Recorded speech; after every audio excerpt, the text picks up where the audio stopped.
In the previous video, we had talked about the Nernst equation and had given you a basic idea of what the Nernst equation is and how you would write it for an electrode.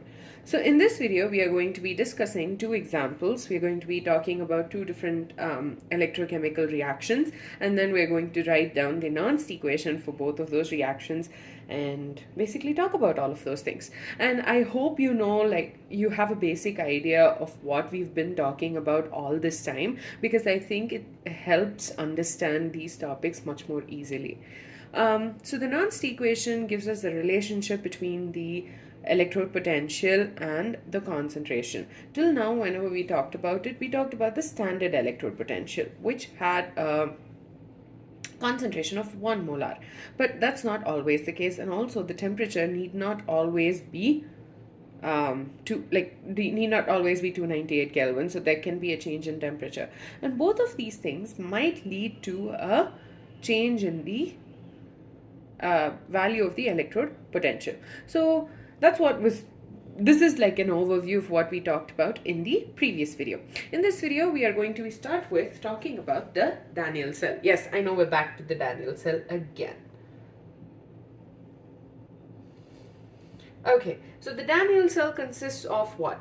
The zinc and the copper electrode. Now the zinc electrode is going to be the anode, and you have Zn gives rise to Zn2 plus 2 electrons, and then the cathode you have Cu2 plus 2 electrons gives rise to Cu. This is the Daniell cell.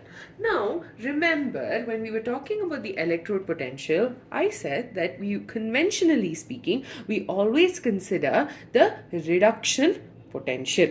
Okay, so because we are considering the reduction potential, we will not be using this particular reaction for the zinc. Instead, we will be looking at it from this point of view. So despite, I know it undergoes oxidation, I totally understand that. It might seem very confusing, but conventionally speaking, we consider the reduction potential and not the oxidation potential for all of them, just to make it consistent. So because of that, we will be considering this and not this. Okay, now the reason I start with that is because when we write the equation for the zinc, you might be wondering why we're not writing Zn2 plus on the numerator and the zinc on the denominator. Instead, it will be the other way around. Okay, so that's why this general reaction makes sense, because you have the product, reactant, and this is the reduction reaction, right? So it's Zn2 plus slash Zn, because we are considering reduction, is equal to E naught Zn2 plus Zn, the standard electrode potential, minus RT by NF ln zinc divided by Zn2 plus.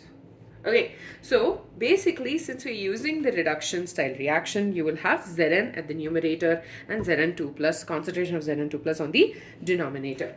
So similarly, we can write the same reaction for the cathode. So the same equation for the cathode. So Cu2 plus Cu equals to E naught, the standard reduction potential for copper, minus RT by NF ln product, that is copper, divided by the, not the zinc obviously, Cu2 plus. Okay, so these are our two reactions. Now for an electrochemical cell, you have E cell. Actually, I'm just going to write it up here. E cell equals to E cathode minus E anode. Okay, so that is E cathode minus E anode. That's what we learned when we talked about the cell potential. Now, what we are going to do is, you have this is the anode, this is the cathode, right? So E the E cell for this particular cell will be equal to E cathode, which is the copper, so Cu2 plus Cu, minus the zinc, so E Zn2 plus Zn. One important thing I'd like to point out, the concentration of our electrodes can be taken as unity because they are metal electrodes. So I'm just going to substitute this with the value of 1. This is another thing we discussed in the previous video. Basically because you have the metal electrode, right? The concentration, it's a pure substance, so its concentration is going to stay 1 no matter what. So that's why we consider the concentration of these metals to be equal to 1, and so I'm just going to be substituting this with 1 instead. Okay, so this is equal to, first we start with E naught Cu2 plus Cu minus RT by NF ln 1 divided by Cu2 plus. Okay, this minus E naught Zn2 plus Zn minus RT by NF ln, I keep making that mistake. I just told you that I'm going to be using 1. Okay, 1 divided by Zn2 plus. Okay, so this is what we get when we substitute the values. So let's simplify this further. So E naught Cu2 plus Cu. Now what I'll be doing is I want to group these two together. So minus into plus will be minus. So E minus E naught Zn2 plus Zn. Okay, minus RT by NF ln 1 by Cu2 plus, minus into minus becomes plus, right? So plus RT by NF ln 1 by Zn2 plus. Okay, now basically E naught Cu2 plus minus E naught Zn2 plus. This is nothing but E cathode minus E anode. So this is nothing. This is the standard electrode potential of this particular cell. So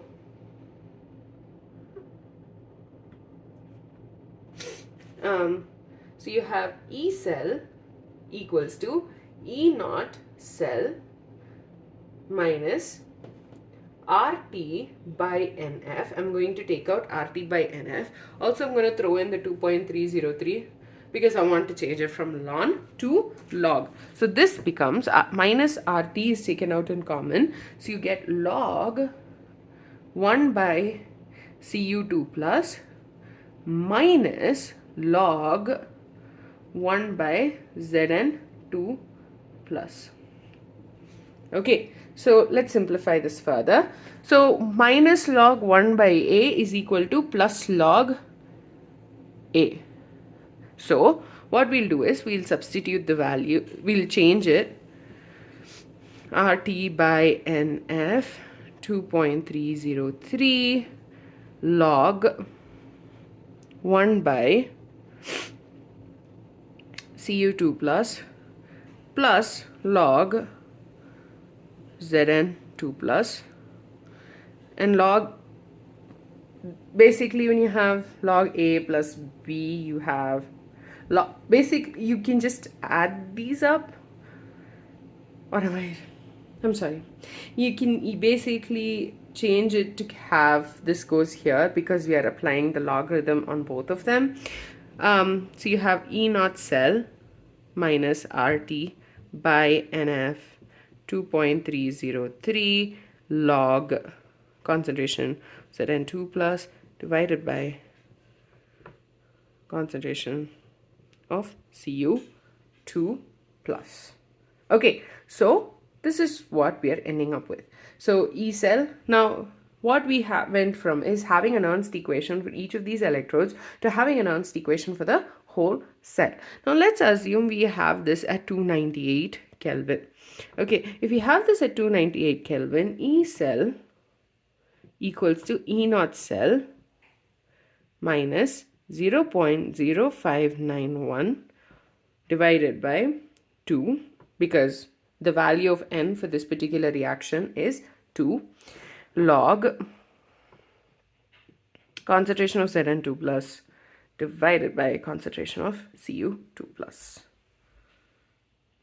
So with that, we're done with the Nernst equation for the Daniell cell. So initially we started with the electrode reaction, like the Nernst equation for each of the electrodes, and then we were able to calculate the value, or we were able to get to a relationship between the EMF of the cell and the concentration of the individual electrolytes. So here you have the relationship between the E cell, which is the EMF of the cell, and the concentration of zinc and copper ions. And this can change, and even then you will get you are able to calculate the value of the EMF of the cell. Now I know in the beginning of this video I said that we'll be discussing another example, but I realize it's already too long, so we are going to be doing that in the next video.